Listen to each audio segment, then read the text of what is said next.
Capítulo 7. Cómo superar la política del miedo. Nuestra búsqueda de una respuesta ética a la política del miedo comenzó con Sócrates, en la antigua Atenas. La ateniense fue, en muchos aspectos, una gran democracia, pero su pueblo, y, por consiguiente, su política, era proclive a los llamamientos de demagogos irresponsables y los habituales errores humanos de la sensiblería, el peso de la tradición y la parcialidad egoísta. Sócrates retó a los integrantes de su sociedad a llevar una vida examinada, para crear así una democracia que fuese reflexiva en vez de impetuosa, y deliberativa en vez de abocada irreflexivamente a la confrontación mutua. Al mismo tiempo, desafió a cada ciudadano a que tomara las riendas de su propia vida política buscando razones en lugar de limitarse a hacer afirmaciones contundentes y exigiendo coherencia a sus opiniones, sin que cada persona tratara de exceptuarse a sí misma de los argumentos que consideraba aplicables a las demás.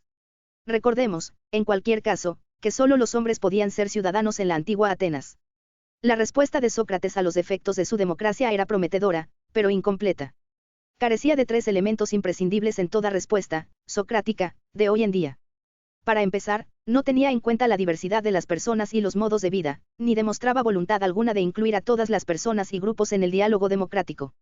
Sócrates lo intentó, es famoso el pasaje en el que dice que en el Averno, tras su muerte, conversará con las mujeres, a quienes la costumbre ateniense mantenía recluidas y con quienes él, por tanto, no podía hablar en vida. Sirva esto también para recordar que la cuestión de la reclusión femenina tenía ya profundas raíces en una cultura que está considerada la cuna de la civilización occidental. También interrogó en otro momento a un joven esclavo para mostrar que el muchacho tenía una mente tan ágil como la de cualquier otra persona y podía captar rápidamente principios matemáticos básicos, otro recordatorio, en este caso, de que esa misma cuna de la civilización defendía la cruel institución de la esclavitud. Sobre ciertos temas mantuvo conversaciones incluso con gente venida de lejos, pues Atenas tenía extranjeros residentes a los que, de todos modos, reconocía pocos derechos legales y cuyas vidas amenazaba en ocasiones. Aristóteles, un extranjero, se vio obligado a huir de Atenas 2 veces. Pero aún en el caso de que Sócrates hubiese sido capaz de dirigirse a toda la variedad de seres humanos que estaban presentes en Atenas en sus días, lo cierto es que la polis era muy pequeña y no podía contener nada parecido a la inmensa diversidad humana de las democracias modernas, con su enorme gama de perspectivas religiosas, de orígenes étnicos y de preferencias.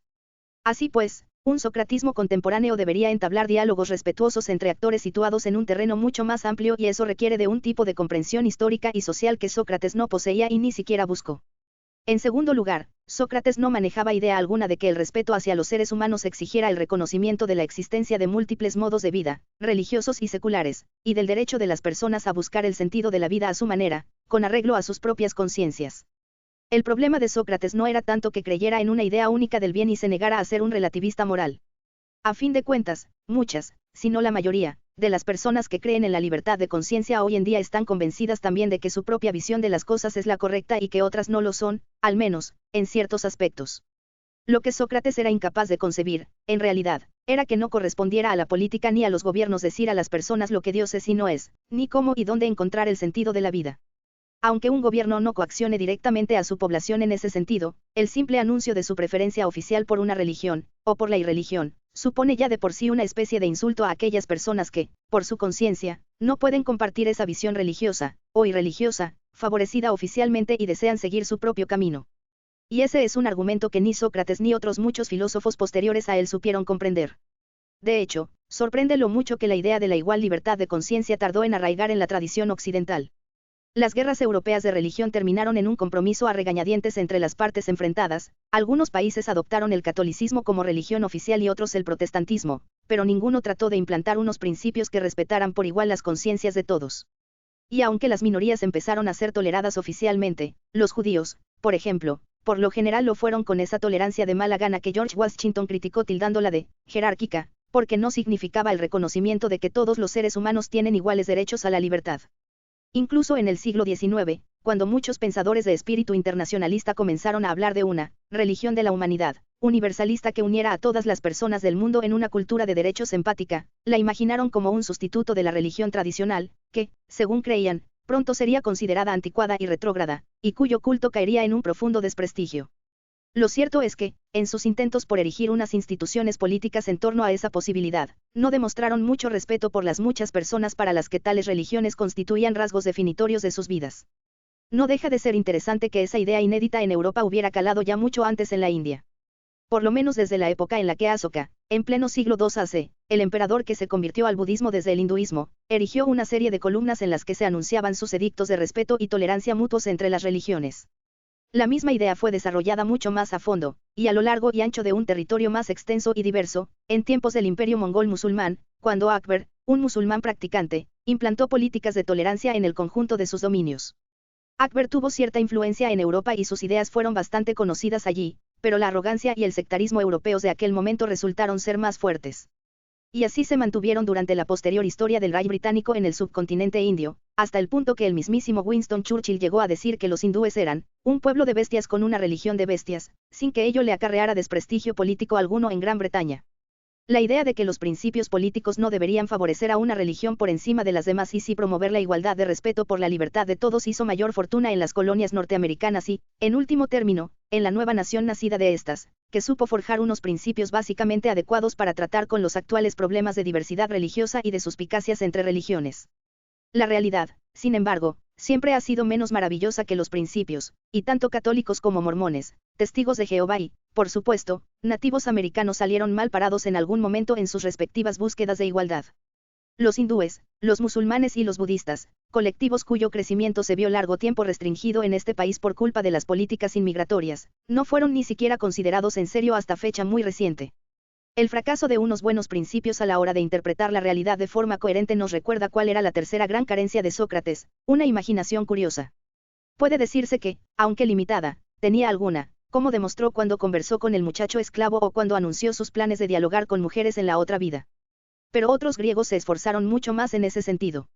El historiador Heródoto, por ejemplo, viajó por todo el mundo conocido en su época y describió los modos de vida de múltiples pueblos con una curiosidad genuina por ellos y una sorprendente ausencia de chauvinismo cultural por su parte. La tragedia teatral ateniense recurrió repetidas veces a las experiencias de personajes femeninos, extranjeros e, incluso en ocasiones, esclavos, invitando de ese modo a sus espectadores a ser partícipes de esas perspectivas tan poco familiares para ellos y sugiriendo con ello que esa actividad imaginativa era relevante para la decisión política. También en la India se hicieron bastantes cosas en esa misma línea. El gran poeta Kalidasa escribió en el siglo V DC un poema, Megaduta, en el que imaginaba una nube que viajaba por toda la India portando un mensaje entre dos amantes, pero que, mientras tanto, observaba con cariñosa curiosidad los modos de vida de los habitantes de las diferentes regiones. La imaginación, transreligiosa, fue uno de los temas destacados de la poesía musulmana sufí en tiempos del Imperio Mongol. Sin duda, cada tradición nacional ha tenido y tiene sus propias vías para desarrollar estos temas. En Europa, la tradición literaria de la curiosidad y la convivencia ha tenido muchos descendientes, como se evidenció en el capítulo 5, y cada uno de ellos abordó los problemas específicos de la mirada mental, correspondiente a su propio momento y lugar histórico. En la actualidad, sabemos al menos cómo son los buenos principios políticos en el ámbito del respeto religioso y la igualdad humana. En Estados Unidos, y también en Europa, aunque de manera mucho más desigual, tales principios están reconocidos incluso en la legislación y sirven de orientación para la vida pública. De todos modos, siguen siendo frágiles en tiempos marcados por el miedo. Como las vías del ferrocarril, van guiando bien el tren hasta que algún desastre, un fallo del sistema o un terremoto, hace que se salga de sus raíles. Y hoy somos testigos de demasiados casos en los que el pánico provoca descarrilamientos. El poeta Walt Whitman dijo en una ocasión, es inútil mantener unidos a los hombres mediante papel y sello o por coacción, diagonal la unión de los hombres solo es tal cuando los une un principio vital. Las leyes son obra de las personas y pueden ser modificadas y derogadas en cuanto esas personas cambien el modo en que se perciben unas a otras. Así pues, para que una cultura política sea estable, tiene que partir de una reflexión sobre las personas mismas y sobre cómo ven el mundo.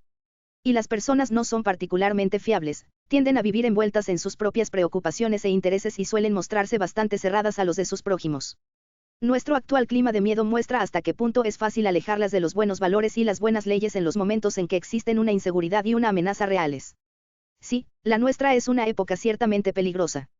Como hemos podido ver, muchos de nuestros temores actuales son racionales y las apelaciones a esos miedos tienen una función que cumplir en una sociedad que se tome la vida humana en serio. Aún así, hasta este momento, la balanza ha tendido a inclinarse en exceso hacia el otro lado, forzada por el peso de unos miedos fabricados irresponsablemente que ponen en peligro principios a los que deberíamos aferrarnos y de los que deberíamos enorgullecernos.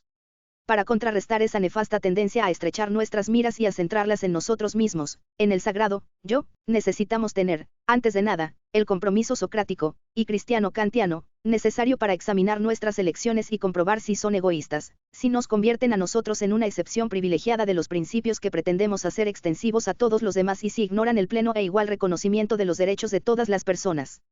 Y, asimismo, necesitamos ese espíritu interior que debe animar la búsqueda de la coherencia para que ésta no sea un propósito vacío. Es decir, necesitamos el espíritu de la curiosidad y la buena convivencia.